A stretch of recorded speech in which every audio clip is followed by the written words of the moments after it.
Dan ini adalah beberapa permasalahan yang bisa kita lihat yang ada di masyarakat seperti itu. Yang pertama adalah disharmonisasi. Jadi itu kan tidak ya. Harmonisasi benar harmoni. Harmoni itu adalah keteraturan, ngeblur jadi satu, ngeblend seperti itu. Jadi di situ berarti tidak ngeblend.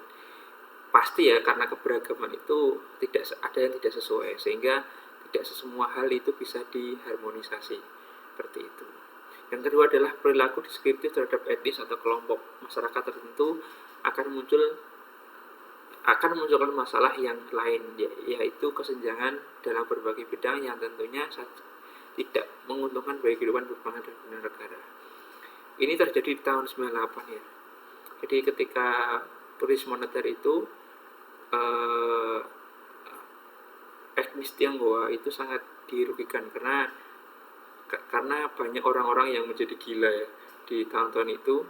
Orang-orang biasa pribumi itu memperkosa, membakar orang-orang Tionghoa ya, seperti jadi karena kebencian atau sesuatu yang tidak bagus tentang suatu isu seperti itu, sehingga orang-orang pribumi sendiri, orang-orang asli Indonesia yang mungkin sawo matang seperti itu ya, menuduh orang Cina yang AS Tionghoa itu sebagai orang yang jelek, sehingga terjadi tahun 98 itu selain juga penjarahan di toko-toko orang Cina, keturunan Cina atau Tionghoa, itu ada pemerkosaan, ada pembakaran dan lain-lain seperti itu. Jadi itu yang tidak diharapkan terjadi di Indonesia seperti itu. Karena memang hal itu akan membuat persatuan, kemudian juga bangsa juga terpecah belah seperti itu. Jadi itu kelam ya. Jadi sangat tidak bagus, dan memang ya sangat crowded seperti itu. Kemudian ketiga adalah eksklusivisme. Jadi merasa bahwa dirinya adalah yang paling besar, superioritas.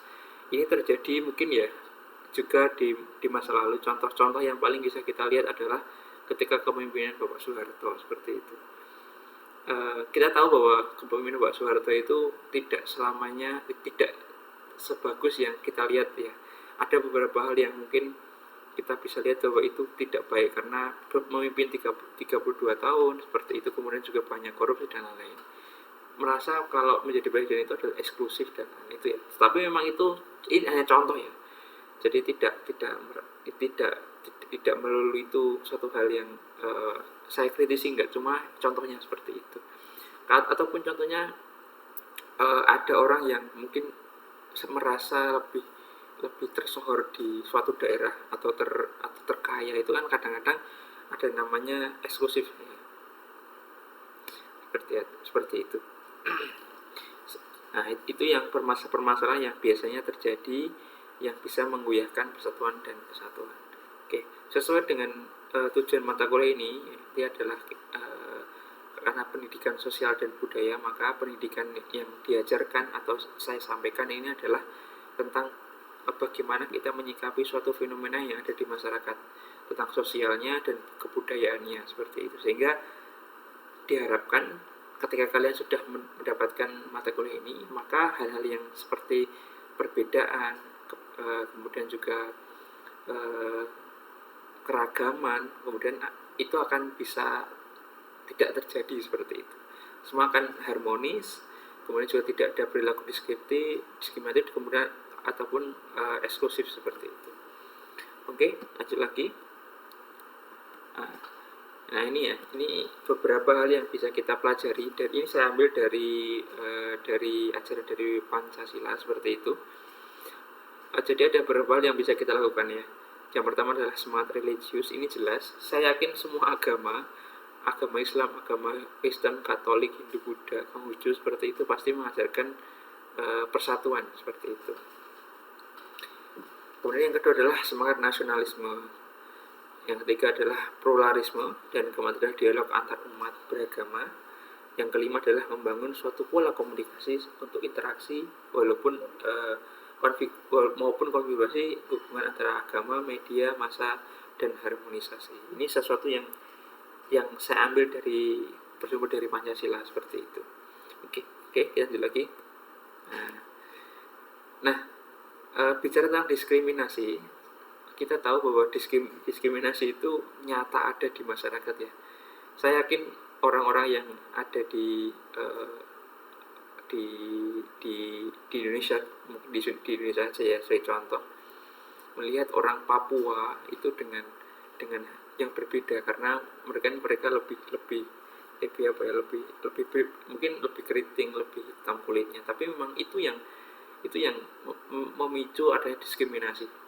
Merasa ketika ada orang yang lebih putih, yang mungkin lebih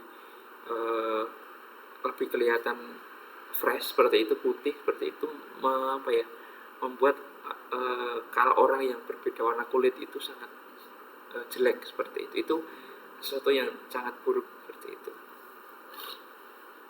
Ataupun suku, jadi ada suku tertentu yang merasa lebih superior daripada suku yang lain. Itu yang sangat tidak diinginkan seperti itu ya. Nah, sesuai dengan pasal 281 ayat kedua UUD NKRI 45 ya. Jadi ada berbunyi, setiap orang berhak bebas dari perlakuan yang bersifat diskriminatif atas dasar apapun dan berhak mendapatkan perlindungan terhadap perlakuan yang bersifat diskriminatif. Jadi seharusnya semua orang itu bebas dan tidak ada diskriminasi. Entah itu contohnya dia ditolak pekerjaannya karena dia itu beragama non-Islam contohnya. Itu sebenarnya tidak boleh seperti itu. Nah, itu yang harus kita pahami. Yang kedua adalah negara itu juga menjamin bahwa sifat-sifat seperti itu harus dibumianguskan. Jadi orang yang merasa eksklusif sehingga membuli suku lain atau mungkin agama lain itu sangat tidak dianjurkan ataupun sangat ditentang di negara kita. Nah, kemudian pasal 3 UU nomor 30 tahun 99 yang isinya adalah setiap orang dilahirkan bebas dan dengan berkat dan martabat yang sama dan sederajat. Oke. Kita kembali lagi ke kata-kata sederajat ya, jadi sama levelnya. Yang akan menentukan kalian bisa bagus atau enggak adalah kemampuan kalian untuk survive, untuk aktualisasi diri, sehingga ketika di masa depan kalian bisa lebih kaya, lebih terkenal, itu karena usaha kalian. Tapi pada dasarnya ketika dilahirkan, manusia itu adalah sederajat, dan itu juga diajarkan kayak semua agama ya, bahwa semua orang itu sama seperti itu. Nah, ada beberapa faktor penyebab diskriminasi ya. Ini jadi ada 3. Yang pertama adalah persaingan. Oke. Jadi semakin ketat, kadang-kadang ketika persaingan semakin ketat itu orang itu akan menghalalkan segala cara seperti itu. Jadi itu yang terjadi. Nah, memang mau nggak mau ya, tapi memang itu harus sesuatu sifat yang jelek itu harus kita hindari semaksimal mungkin ya. Kita tidak bisa mengklaim bahwa kita itu bersih, tapi paling nggak apa yang kita lakukan itu bisa lebih bagus hari demi hari seperti itu ya. Yang kedua adalah adanya tekanan dan intimidasi yang biasa dilakukan oleh kelompok yang dominan terhadap kelompok yang lebih lemah seperti itu. Ini di Indonesia sangat terjadi ya, dan ini sangat walaupun secara akal manusia itu tahu ini jelek loh, tetapi karena ada fanatisme sesuatu seperti itu, maka ada orang yang lebih dominan, lebih banyak masanya, lebih lantang suaranya, itu akan menekan orang yang lebih lemah seperti itu. Yang ketiga adalah ketidakberdayaan golongan miskin dan akan diintimidasi, yang mereka dapat membuat mereka lebih terpuruk dan menjadi korban diskriminasi. Karena kita tahu, contoh gini, kita membuli teman kita yang agak cacat gitu ya.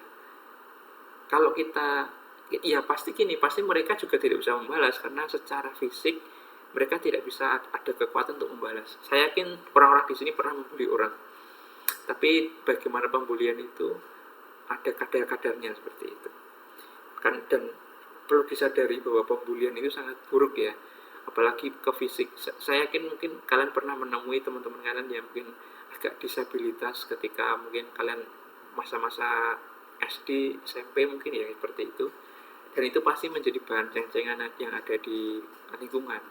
Tapi itu memang sangat terjadi dan itu seharusnya dicegah seperti itu ya, karena mereka juga tidak bisa melawan. Nah itu yang jadi kita sudah membuli mereka nggak bisa, itu wah itu parah ya seperti itu. Oke, ini slide terakhir untuk pertemuan kali ini ya. Jadi